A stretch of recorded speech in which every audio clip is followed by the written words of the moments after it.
Whisper Dark.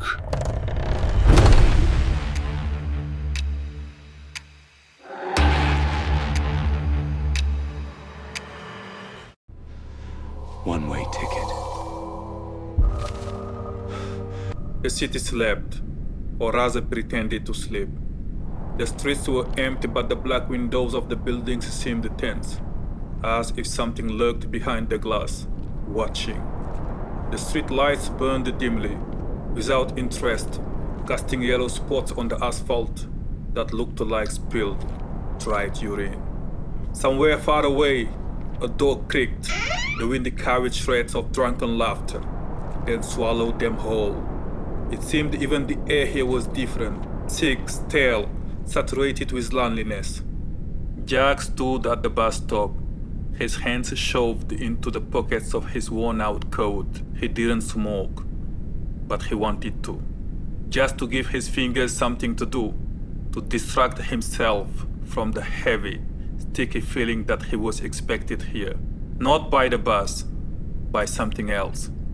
In his pocket, loose change and keys jingled, the sound unnaturally loud in the silence.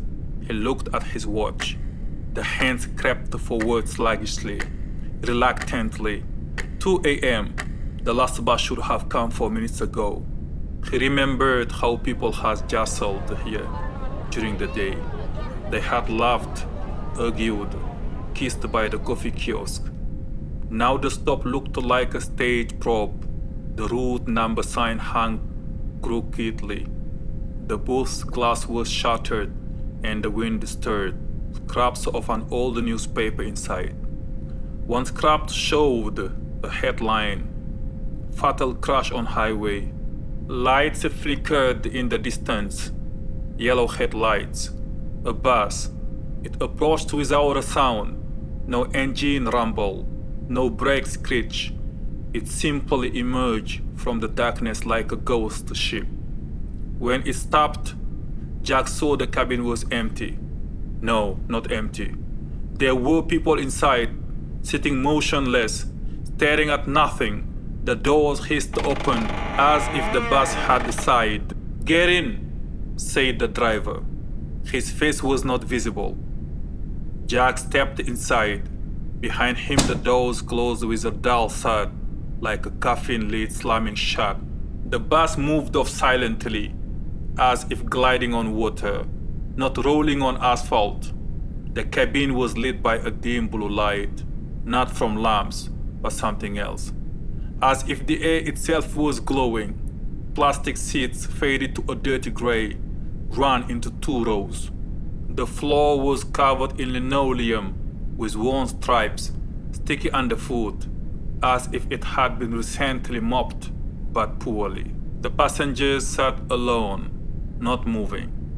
A man in a rumpled jacket slouched, staring out a window which reflected only the empty seat opposite him. A woman with rain-wet hair, though not a drop had fallen outside, slowly ran her fingers over the edge of her bag. Further along, by the window, a teenager in headphones, but no music was audible, just a quiet, steady noise, like static between radio stations. The radio hissed from the speakers, an announcer's voice, too even emotionless, announced stops that weren't on the road. Next square of shadows, then silence again broken by occasional clicks, as if someone was switching channels, searching for a live voice. Lights flickered outside the window, but not street lights, something else. Reddish pulsating, they fell on the passengers' faces, and for a second it seemed they had no eyes. Then the light died, and again only silhouettes remained. Motionless, like dolls in a forgotten museum. Jack sat down in an empty seat. The bus drove on. Jack sat, feeling the cold of the plastic seat even though the fabric of his trousers. Shreds of thoughts circled in his head, disjointed and nagging, like flies around a broken street lamp. Why aren't they moving? He let his gaze slide over the passengers, trying not to attract attention, if any was even possible here. Their stillness seemed unnatural, not like sleepers but like those who had forgotten how to move. The woman with the wet hair kept fiddling with her bag, her fingers rhythmically squeezing and releasing the worn strap as if performing a long-rehearsed ritual. He looked at the window. The glass was cold, almost wet to the touch, though there was no rain. Outside, shadows swam blurred and indistinct, as if the city beyond the glass was dissolving in black water. Streets, houses, sparse lights, everything was losing its outline, turning into a gray mass like an old photograph left in the rain. Where are we going?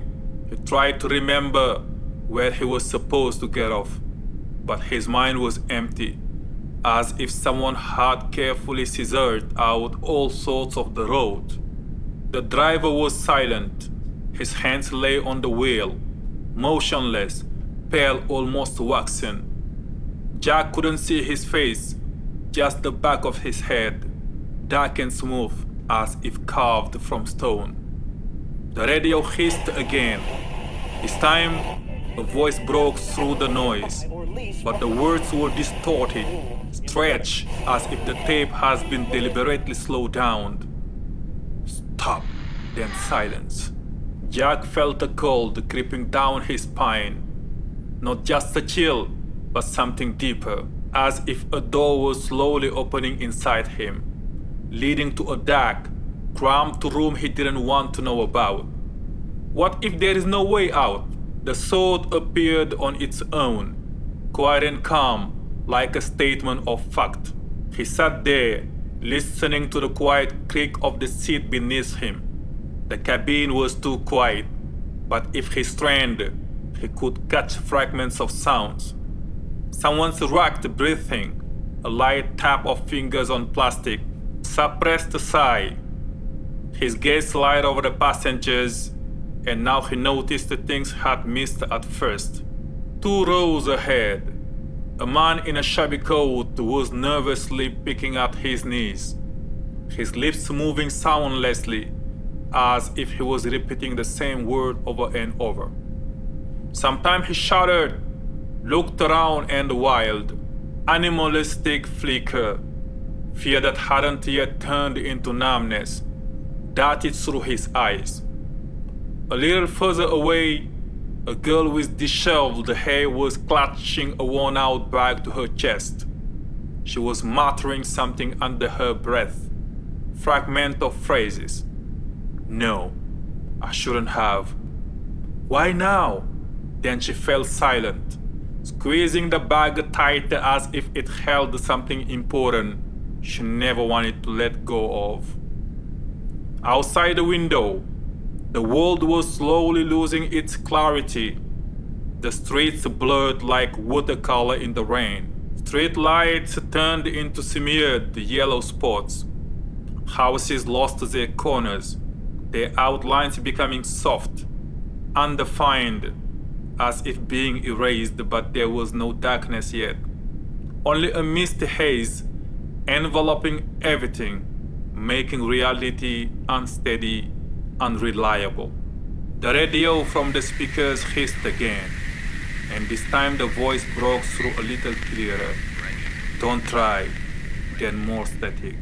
The man ahead suddenly stood up sharply, grabbing the handrail. We passed my stop, he said loudly, but his voice trembled. I was supposed to get off. Why didn't we stop? No one answered.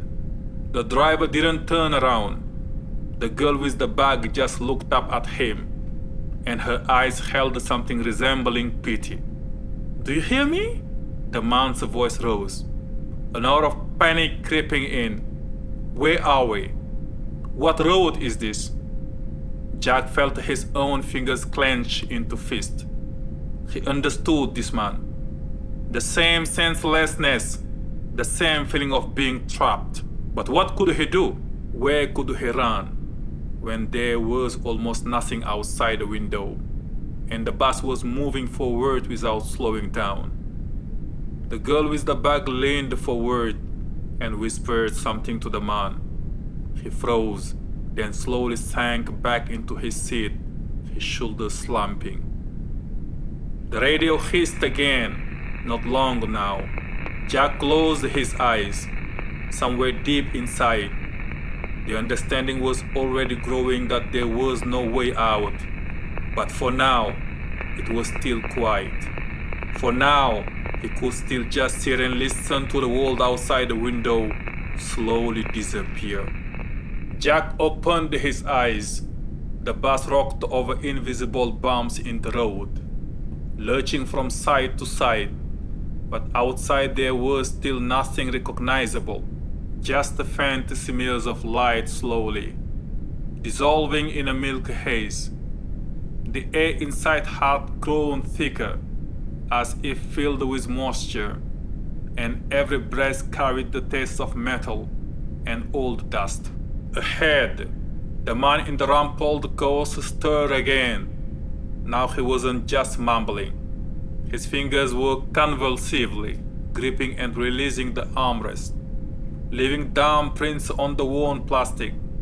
"I was supposed to pick her up," he said, suddenly clearly addressing no one. "She was waiting by the school.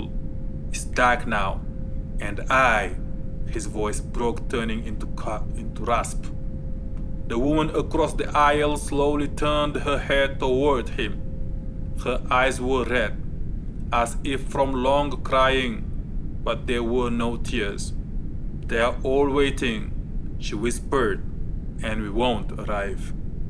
The teenage in headphones jerked violently, as if shocked by electricity, and tore them off. "Enough!" His voice sounded unnaturally loud. "I can't hear them. Those voices in the static." He froze, listening to the interference from the speakers. A shadow passed over his face, terror, or perhaps revelation.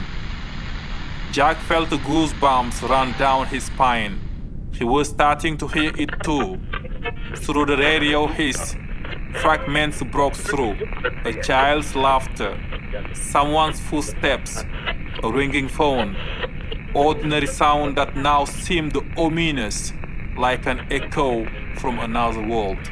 Outside, the fog thickened into a dense white shroud. Through it, shadows sometimes loomed, tall, indistinct, like people standing along the road. But as the bus passed, they turned out to be just trees, or something that only resembled trees. The girl with the bag suddenly laughed, a short hysterical sound. "Look!" She jabbled a finger at the window. "Don't you see?" Jack peered out for a moment. He thought he saw a face flicker in the fog, a familiar one. Then it was gone. The bus drove on. The radio clicked. "Next stop!" The voice cut off. The man in the coat covered his face with his hands. "I don't want to see," he moaned. Anything but that. But the bus was slowing down. Jack sat, watching the world outside the window lose its last outlines. First, the details vanished. Signs, street lights, the faces of the rare passerby. Then the buildings themselves blurred, their contours dissolving into a grey shroud, as if someone had smeared them with a wet brush across the glass. Only silhouettes remained, pale and indistinct, like shadows in old photographs. They slowly melted away, yielding to emptiness. The bus moved almost silently, only occasionally shuddering over invisible imperfections. One by one, the passengers rose from their seats and walked to the exit. The man in the rumped coat suddenly screamed, falling to his knees before the closed doors. His fingers slid across the glass, leaving smeared trails. Then he fell silent, stood up abruptly, and got off at the next stop without even looking back. The woman with the disheveled hair was crying, but there were no tears, only dry, ragged sobs. She hugged her bag and disappeared in the fog, as if erased. The teenager in the headphones simply nodded a farewell to Jack and stepped out into nowhere without even slowing his pace. The air in the cabin grew thicker. Jack gasped for it like a fish thrown on shore. Each breath burned his lungs, but brought no relief. An invisible vice squeezed his chest. His temples pounded, and his fingers went numb, as if they no longer belonged to him. He tried to stand. His legs wouldn't obey, as if fused to the sticky floor. Outside the window, there was now nothing. No shadows, no lights, no hint that any world existed beyond the glass. Only a dense, heavy gloom pressing closer. It filled everything. First the corners of the glass, then half of the windows, and soon merged into a solid black mass. Jack was alone. The empty seats stretched into the darkness, their outlines blurring in the sticky gloom. The bus moved slowly, almost reluctantly, as if dragging an invisible weight behind it. The window glass was cold and murky, as if frosted over from the inside. He no longer tried to stand. His body felt alien, disobedient. Only a faint thumping in his temples reminded him that time was still passing. The bus stopped. The doors opened soundlessly, as if no one was holding them.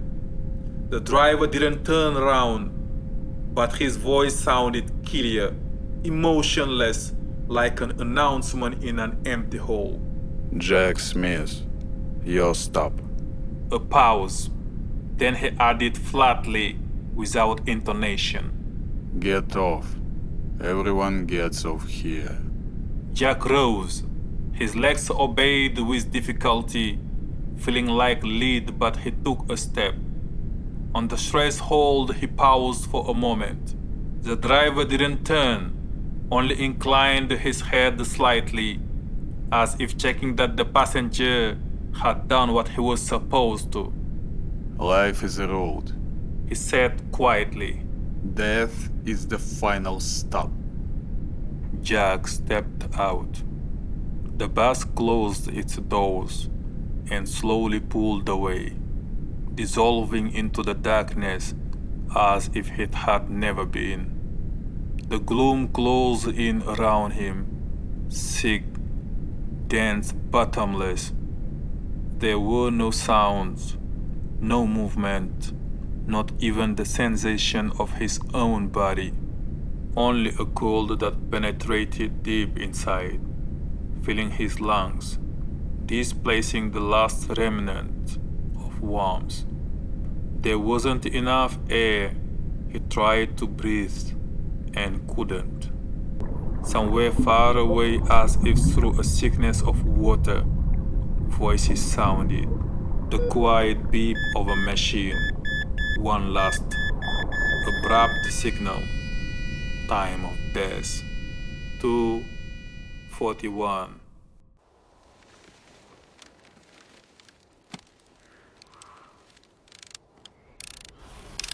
Thanks for watching and subscribe to the channel.